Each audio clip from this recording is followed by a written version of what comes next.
Friends welcome to Satish edutech. ఈ వీడియోలో మనము నోబెల్ ప్రైజెస్ అనేటువంటి టాపిక్ డిస్కషన్ చేయడం జరుగుతుంది. సో 2020లో ఏ శాస్త్రవేత్తలకి ఏ వ్యక్తులకి ఈ యొక్క నోబెల్ ప్రైజెస్ రావడం జరిగింది, వాళ్ళు ఏ విధమైనటువంటి కృషి చేశారనేటువంటిది ఈ వీడియోలో డిస్కషన్ చేద్దాం. అంతకన్నా ముందుగా ఛానల్ సబ్స్క్రైబ్ చేసుకుని వాళ్ళు సబ్స్క్రైబ్ చేసుకుని పక్కన వచ్చే బెల్ పైన క్లిక్ చేయడం మర్చిపోవద్దు. అండ్ ఫస్ట్ నోబెల్ ప్రైజెస్ 2020 గురించి మాట్లాడే ముందు ఫస్ట్ మొట్టమొదటిసారిగా నోబెల్ ప్రైజ్ ఎప్పుడు ఇచ్చారని అడుగుతారు మనకి ఎగ్జామ్ లో. సో ఇక్కడ మనం ఎన్టీపీసీ గ్రూప్ డి ఎగ్జామ్స్ పరంగా చూస్తున్నాం కాబట్టి సో ప్రీవియస్ ఎగ్జామ్స్ లో అడిగినటువంటి బిట్స్ కూడా మీకు నేను చెప్పడం జరుగుతుంది. సో ఫస్ట్ బేసిక్ అంశం మనం చూసినట్లయితే మొట్టమొదటి నోబెల్ ఎప్పుడు ఇచ్చారని అడుగుతారు. ఎప్పుడు ఇచ్చారంటే 1901లో ఇవ్వడం జరిగింది. ఓకేనా. సో ఈ యొక్క నోబెల్ ప్రైజ్ అనేటువంటిది ఎవరి పేరు మీదుగా ఏర్పాటు చేయడం జరిగింది అంటే మనకు ఆల్ఫ్రెడ్ బెర్నార్డ్ నోబెల్. ఓకేనా, Alfred Bernard Nobel. And Nobel అనేటువంటి శాస్త్రవేత్త కనుక్కున్నది ఏంటి అంటే డైనమైట్. ఓకేనా, డైనమైట్ ని కనుక్కున్నది ఎవరిని అడిగారు ఇంతకుముందు ఎగ్జామ్ లో. ఓకేనా, ఇంతకుముందు గ్రూప్ డి ఎగ్జామ్ లో అడిగారు డైనమైట్ కనుక్కున్నది ఎవరు అంటే ఆల్ఫ్రెడ్ నోబెల్. ఓకేనా. సో ఈ యొక్క మొట్టమొదటి అవార్డుని 1901 ఇవ్వడం జరిగింది. సో ప్రీవియస్ లో 1901 గురించి ఇంకో ప్రశ్న కూడా అడిగారు. ఎక్స్ కిరణాలు కనుక్కున్నందుకు ఎవరికి ఈ యొక్క 1901లో నోబెల్ ప్రైజ్ వచ్చిందని అడిగారు. ఎక్స్ కిరణాలు కనుక్కున్నందుకు 1901లో మొదటిసారిగా నోబెల్ ఎవరికి వచ్చిందని అడిగారు. ఎవరికంటే రాంట్ జెన్ గారికి ఈ యొక్క నోబెల్ ప్రైజ్ అయితే ఇవ్వడం జరిగింది 1901లో మొట్టమొదటిసారిగా. నెక్స్ట్ ప్రజెంట్ అయితే నోబెల్ ప్రైజ్ ఎన్ని రంగాల్లో ఇస్తున్నారంటే 6 రంగాల్లో ఇస్తున్నారు. 1969 కన్నా ముందు మనకు 5 రంగాల్లో ఈ యొక్క నోబెల్ ప్రైజ్ ఇవ్వడం జరుగుతుంది. సో ఇప్పుడు ప్రజెంట్ అయితే మనకు 1969లో కొత్తగా ఆర్థిక శాస్త్రం అనేటువంటి ఒక దాన్ని యాడ్ చేయడం జరిగింది. దాంతో మొత్తం రంగాలు ఎన్నైనా అంటే 6 రంగాలు. నోబెల్ ప్రైజ్ ఇచ్చేటువంటి 6 రంగాలు ఏవేవి అంటే సాహిత్యము, శాంతి, భౌతిక శాస్త్రము, రసాయన శాస్త్రము, వైద్య శాస్త్రము, ఆర్థిక శాస్త్రం అని చెప్పేసి మనం చెప్పుకోవచ్చు అనమాట. ఈ యొక్క ఒక్కొక్క శాస్త్రాల్లో మనకి ఎవరెవరికి ఇచ్చారనేది మాట్లాడే ముందు ఫస్ట్ మన ఈ యొక్క అవార్డ్స్ ఎక్కడ ఇస్తారనేటువంటి చూద్దాం. సో ఈ యొక్క అవార్డ్స్ ఎక్కడ ఇస్తారంటే మనకు నోబెల్ ప్రైజ్ ప్రైజ్ తప్ప మిగతా అన్ని అవార్డ్స్ కూడా స్వీడన్ లో ఇవ్వడం జరుగుతుంది. నోబెల్ ప్రైజ్ ప్రైజ్ అనేటువంటిది మనకు నార్వే దేశంలో ఇవ్వడం జరుగుతుంది అనమాట. ఓకేనా, మిగతా అన్ని అవార్డ్స్ కూడా స్వీడన్ దేశంలో మనకు అందజేయడం జరుగుతుంది. నోబెల్ ప్రైజ్ ప్రైజ్ అనేటువంటిది నార్వేలో అందజేయడం జరుగుతుంది.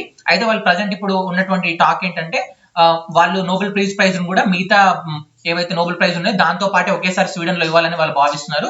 సో అది ఇంకా చర్చల్లోనే ఉంది, ఇంకా పూర్తి స్థాయిలో రాలేదు. ఈసారి అవార్డ్స్ ఎక్కడ ఇస్తారు అనేటువంటిది మనం చూడాలి. ఓకేనా, నార్మల్ గా అయితే కాంపిటేటివ్ ఎగ్జామ్ లో క్లియర్ గా అడుగుతారు. ఏమడుగుతారంటే నోబెల్ శాంతి బహుమతి అనేటువంటిది ఎక్కడ ఇస్తారు. సో మనకు ఆప్షన్లలో నార్వే ఉంటే ఫస్ట్ ప్రియారిటీ మీరు నార్వేకి వేయండి. అండ్ ఒకవేళ లేనట్లయితే స్వీడన్ అనేటువంటిది నెక్స్ట్ ఆప్షన్ కిందకి వెళ్ళిపోవడం జరుగుతుంది అనమాట. ఓకేనా. సో నెక్స్ట్ చూసినట్లయితే ఇక్కడ మన ఇండియా నుంచి ఇంత ముందుకు ఎవరికి మనకు ఈ యొక్క నోబెల్ ప్రైజెస్ వచ్చాయని ప్రీవియస్ ఎగ్జామ్స్ లో అడిగారు. ఎందుకంటే ఎన్టీపీసీ గ్రూప్ డి ఎగ్జామ్స్ వివిధ షిఫ్ట్లలో జరుగుతాయి కాబట్టి నోబెల్ అనేటువంటి ఒక టాపిక్ తీసుకుంటే దానికి సంబంధించినటువంటి రిలేటెడ్ బిట్స్ వేరే షిఫ్ట్లలో రిపీట్ అయ్యే ఛాన్సెస్ ఉంటాయి కాబట్టి సో ప్రీవియస్ ఎగ్జామ్ లో ఫస్ట్ పీరియాడిక్ టేబుల్ తీసుకోండి. పీరియాడిక్ టేబుల్ లో ఒక షిఫ్ట్ లో అడిగితే నెక్స్ట్ షిఫ్ట్ లో మళ్ళీ పీరియాడిక్ టేబుల్ ఉంటుంది. థర్డ్ షిఫ్ట్ లో పీరియాడిక్ టేబుల్ అంటే ఒక టాపిక్ తీసుకుంటే దాని రిలేటెడ్ బిట్స్ అయితే రావడం జరుగుతుంది. సేమ్ అదే విధంగా అవార్డ్స్ కానీ స్పోర్ట్స్ కానీ దాంట్లో భాగంగా ఈ నోబెల్ ప్రైజెస్ కానీ దాంట్లో భాగంగానే ఉండడం జరుగుతుంది. సో ఇండియా నుంచి ఎవరెవరికి వచ్చిందంటే మొట్టమొదటిసారిగా ఇండియానే కాకుండా ఆసియాలోనే మొట్టమొదటి నోబెల్ బహుమతి ఎవరికి వచ్చిందంటే రవీంద్రనాథ్ ఠాగూర్ గారికి రావడం జరిగింది. ఎప్పుడు అంటే 1913 సంవత్సరంలో రావడం జరిగింది. ఏ విభాగంలో రావడం జరిగిందంటే సాహిత్య విభాగంలో, లిటరేచర్ విభాగంలో ఇది రావడం జరిగింది. సో లిటరేచర్ అంటే కేవలం ఒక పుస్తకానికనే ఇవ్వరు, ఆయన చేసినటువంటి సాహిత్య కృషి మొత్తానికి గాను ఈ యొక్క నోబెల్ అయితే ఇస్తారు. కాకపోతే రవీంద్రనాథ్ ఠాగూర్ గారి ప్రత్యేకమైనటువంటి రచన అయినటువంటి గీతాంజలికి అవార్డు వచ్చిందని చెప్పేసి అయితే మనకు చెప్పడం జరుగుతుంది. ఓకేనా. సో మొత్తం సాహిత్య కృషికి కానీ అవార్డు ఇస్తారు. ఫేమస్ పుస్తకం వచ్చేసి గీతాంజలి. ఓకేనా. నెక్స్ట్ చూసినట్లయితే నెక్స్ట్ ఇండియన్ లో మనకు భారతీయులలో నోబెల్ ప్రైజ్ వచ్చింది ఎవరికంటే సివి రామన్ గారికి. ఎప్పుడు అంటే 1930 సంవత్సరంలో రావడం జరిగింది. ఏ విభాగంలో అంటే భౌతిక శాస్త్ర విభాగంలో ఈ యొక్క నోబెల్ ప్రైజ్ అనేటువంటిది రావడం జరిగింది. సో సివి రామన్ గారికి అనుకున్నది ఏంటి అంటే రామన్ ఎఫెక్ట్. ఓకేనా, రామన్ ఎఫెక్ట్ గాను మనకి ఈ యొక్క నోబెల్ ప్రైజ్ అనేటువంటిది ఫిజిక్స్ విభాగంలో ఇవ్వడం జరిగింది అనమాట. ఓకేనా. నెక్స్ట్ చూసినట్లయితే హరగోవింద్ ఖురానా గారికి 1968లో మనకు వైద్య విభాగంలో ఈ యొక్క నోబెల్ ప్రైజ్ అయితే రావడం జరిగింది. ఈయన న్యూక్లియోటైడ్ ట్రై న్యూక్లియోటైడ్ అనేటువంటి సమ్మేళనాలను గుర్తించినందుకు గాను ఈ యొక్క హరగోవింద్ ఖురానా గారికి ఈ యొక్క నోబెల్ ప్రైజ్ అయితే మనకు రావడం జరిగింది అనమాట. ఓకేనా. నెక్స్ట్ చూసినట్లయితే ఈ ట్రై న్యూక్లియోటైడ్ సమ్మేళనంతో పాటు కృత్రిమ జన్యువు. ఓకేనా. సో కెమికల్లీ లేదంటే మనం ఏమంటామంటే ఆర్టిఫిషియల్లీ ఈ యొక్క జన్యుని సృష్టించినందుకు గాను కూడా ఇచ్చారని చెప్పేసి చెప్పడం జరుగుతుంది. మనకి ఇయర్ ఇంపార్టెంట్, కొన్నిసార్లు అయితే ఇయర్ అడుగుతారు.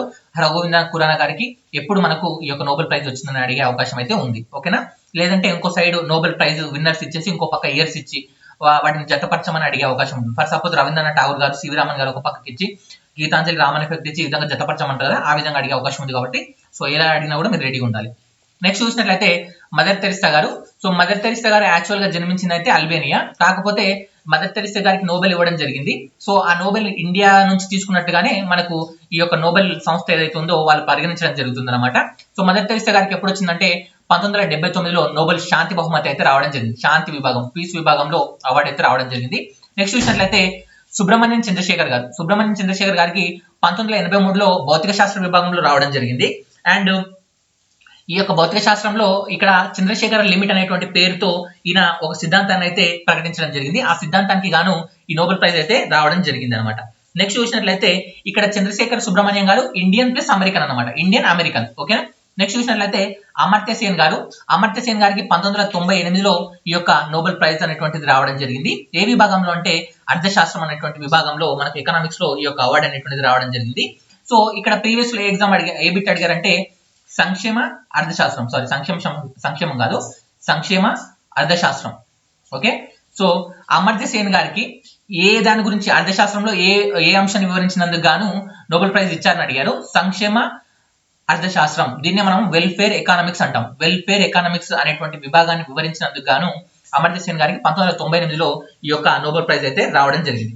నెక్స్ట్ చూసినట్లయితే వెంకటరామన్ రామకృష్ణన్ గారు. వెంకటరామన్ రామకృష్ణన్ గారికి 2009లో మనకు రసాయన శాస్త్రంలో రావడం జరిగింది అనమాట. ఈయన ఇండో అమెరికన్ బ్రిటన్, సో 3 దేశాల్లో ఈయన పౌరసత్వం ఉండడం జరిగింది అనమాట. ఓకే. సో డిఎన్ఏ పైన పరిశోధన చేసినందుకు 2009లో అయితే రావడం జరిగింది. నెక్స్ట్ చూసినట్లయితే మనకు స్వతంత్రం రాకముందు చూసినట్లయితే రొనాల్డ్ రాస్ గారు. సో సికింద్రాబాద్ లో ఇక్కడ మనకు మలేరియా పైన పరిశోధన కొనసాగించారు కదా, ఆయనకి 1902లో ఓకే 1902లో అంటే నోబెల్ స్థాపించిన సెకండ్ ఇయర్ 1901 కాకుండా 1902లో ఈయనకు వైద్య విభాగంలో ఈ మలేరియా పైన పరిశోధనలు చేసినందుకు గాను రొనాల్డ్ రాస్ గారికి మనకు నోబెల్ బహుమతి అయితే ఇవ్వడం జరిగింది. ఆయన ఉత్తరాఖండ్ లో జన్మించడం జరిగింది. నెక్స్ట్ చూసినట్లయితే రీసెంట్ గా మనం చూసినట్లయితే కైలాస్ సత్యార్థి గారికి, మలాలా యూసుఫ్జైన్ గారికి ఇద్దరికి కలిపి ఈ యొక్క నోబెల్ శాంతి బహుమతి ఇచ్చారు.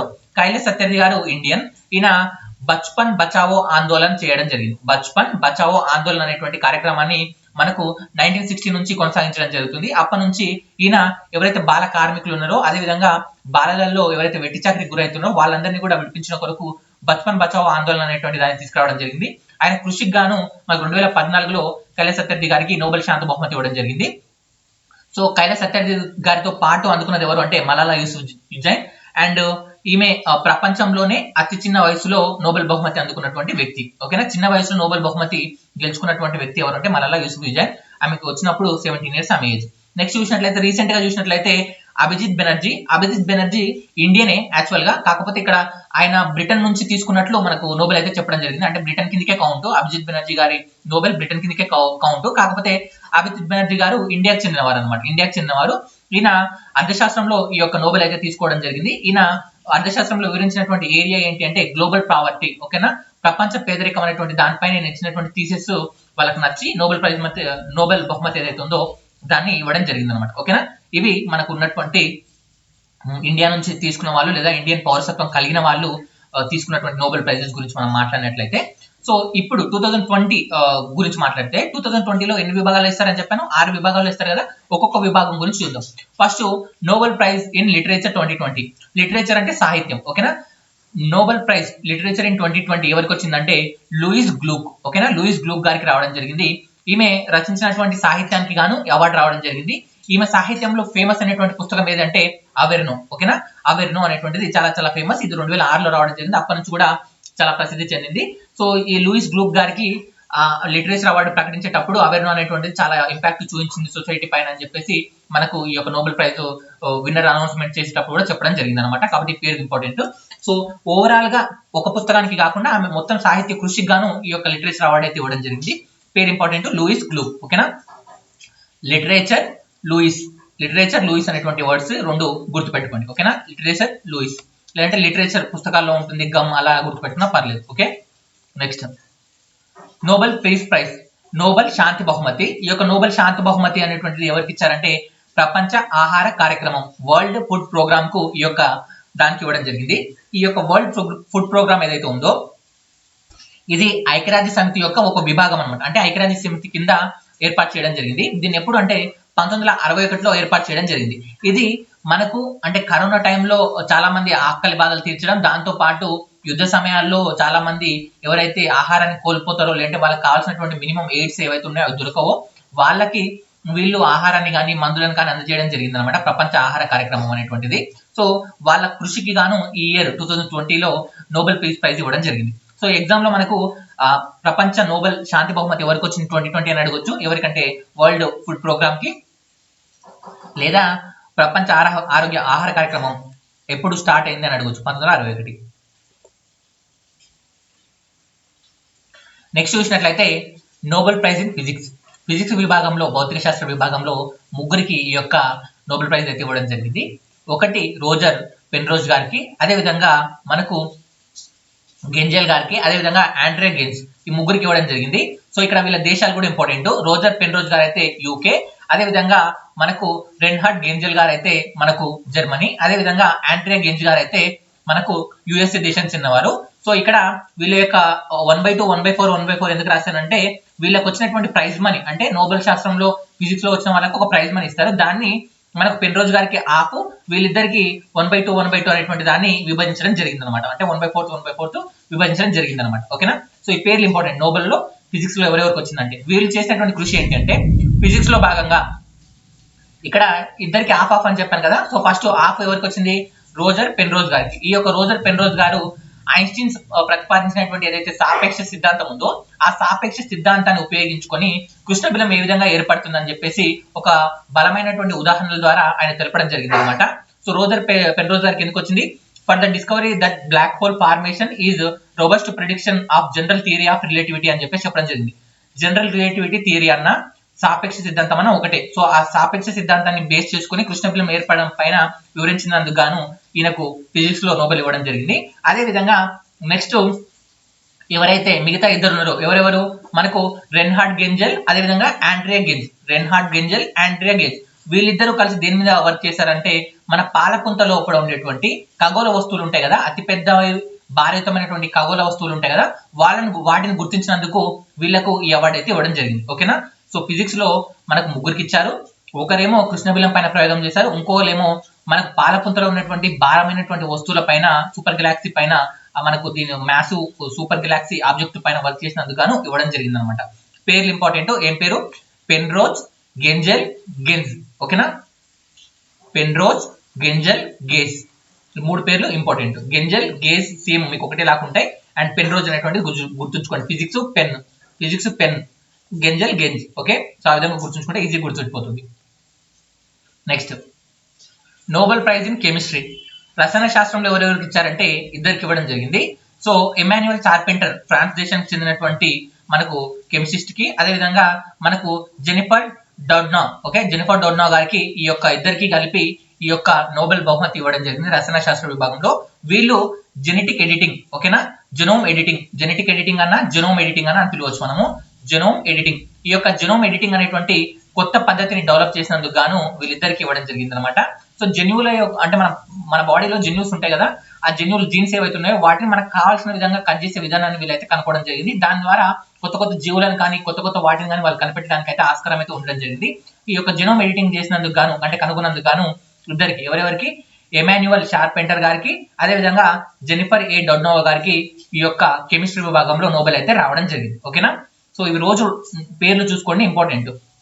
Next Nobel prize in physiology are medicine. Medicine అంటే వైద్య శాస్త్ర విభాగం లేదా ఫిజియాలజీ విభాగంలో ఎవరికి వచ్చిందంటే ముగ్గురికి రావడం జరిగింది.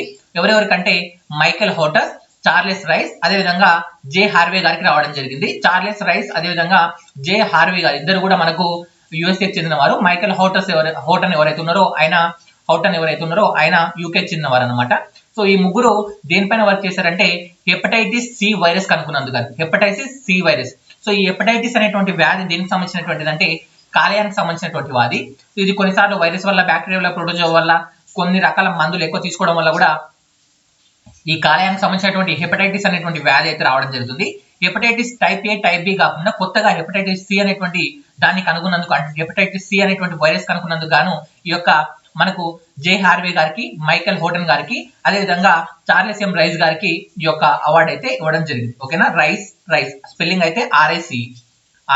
మీరు రైస్ అన్న చదువుకోండి, రైస్ అన్న చదువుకోండి. ఓకే.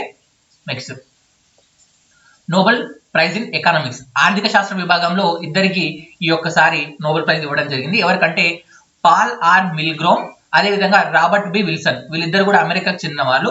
సో వీళ్ళు దేనికి అంటే ఆక్షన్ థియరీ, కొత్త ఆక్షన్ థియరీ తీసుకురావడం కొరకు. ఆక్షన్ థియరీ అంటే వేలం విధానంలో నూతన పద్ధతి అనమాట.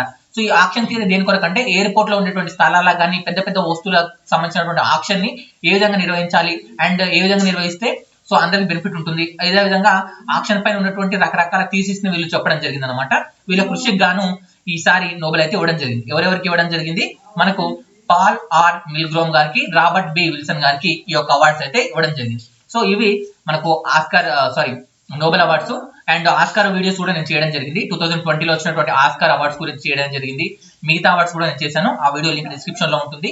అక్కడ నుంచి మీరు మిగతా వీడియోలు చూడండి. Exam point of view group D ఎన్టీపీసీలో నోబెల్ ప్రైజెస్, ఆస్కార్ అవార్డ్స్, అదేవిధంగా ఫిల్మ్ఫేర్ అవార్డ్స్ అండ్ అదే విధంగా రీసెంట్ గా అంటే ఇప్పుడు జ్ఞాన్పీఠ్ అవార్డ్స్ ఇలాంటివి కానీ లేదంటే పద్మ అవార్డ్స్, సో మనకు ఈ ద్రోణాచార్య అవార్డ్స్ ఇలాంటివి ఉన్నాయి కదా, ఇవైతే మనకి ఎగ్జామ్ పాయింట్ ఆఫ్ వ్యూ చాలా చాలా ఇంపార్టెంట్. ఇవన్నీ ఒకసారి చూసుకోండి. అండ్ ఎవరైతే ఇంకా ఎన్టీపీసీ గ్రూప్ డిలో అడిగినటువంటి ప్రశ్నలు కొరకు చూస్తున్నారో వాళ్ళ కొరకు ఈ బిట్స్.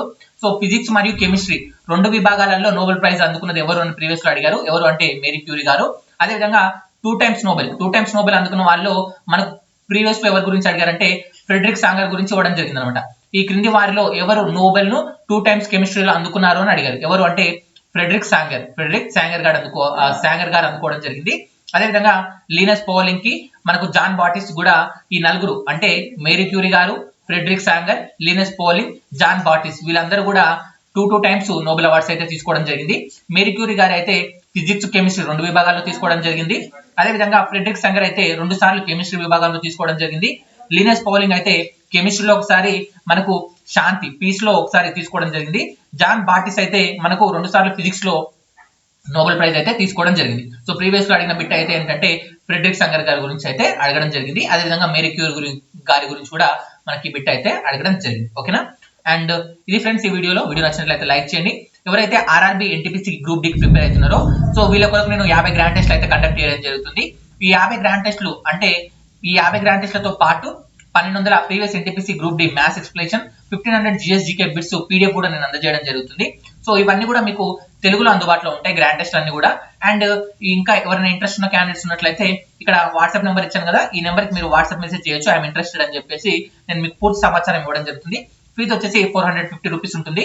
మీరు CODE 50 అనేటువంటి కోడ్ 50 అనేటువంటి కూపన్ కోడ్ మీరు ఉపయోగించాల్సి ఉంటుంది. కింద యాప్ లింక్ ఉంటుంది, యాప్ డౌన్లోడ్ చేసుకోండి. కోడ్ ఎలా వాడాలి అనేటువంటిది యాప్ లో హోమ్ బటన్ పైన క్లిక్ చేస్తే కూపన్ కోడ్ ఎలా వాడాలని వీడియో ఉంటుంది. ఆ వీడియో చూసి కోడ్ వాడి 450 రూపీస్ కి టెస్ట్ ప్యాకేజ్ అయితే తీసుకోవచ్చు. సో 50 గ్రాండ్ టెస్ట్ ద్వారా మీకు 5000 బిట్స్ కవర్ అయితే, 1200 మ్యాథ్స్ బిట్స్ కవర్ అయితే, 1500 జిఎస్ మొత్తం కలుపుకుంటే అరౌండ్ మీకు 8000 బిట్స్ దాకా మీకు అయితే కవర్ అయితే ఎగ్జామ్ పాయింట్ ఆఫ్ వ్యూలో. అండ్ ఇలాంటి వీడియోలు కూడా మీకు ఉపయోగపడతాయి. యాప్ లో ఒకవేళ మీకు ఇంట్రెస్ట్ ఉన్నట్లయితే ఫ్రీగా నేను 25 ఫిజిక్స్ క్లాసెస్ అందుబాటులో ఉంచాను. ఆ క్లాసెస్ అయితే చూడండి. అక్కడ పీరియాడిక్ టేబుల్ క్లాసెస్ ఉండడం జరిగింది. అండ్ అదే విధంగా ఫిజిక్స్ లో లెక్కలు ఏ విధంగా వస్తాయి ఇవన్నీ కూడా యాప్ లో ఫ్రీగానే ఇచ్చాను. అవి కూడా మీరు చూడొచ్చు యాప్ డౌన్లోడ్ చేసుకొని. సో ఫ్రెండ్స్, ఇది వీడియో నచ్చినట్లయితే లైక్ చేయండి. సలహాలు సూచనలు కామెంట్ బాక్స్ లో ఇవ్వడం మర్చిపోదు. Thank you.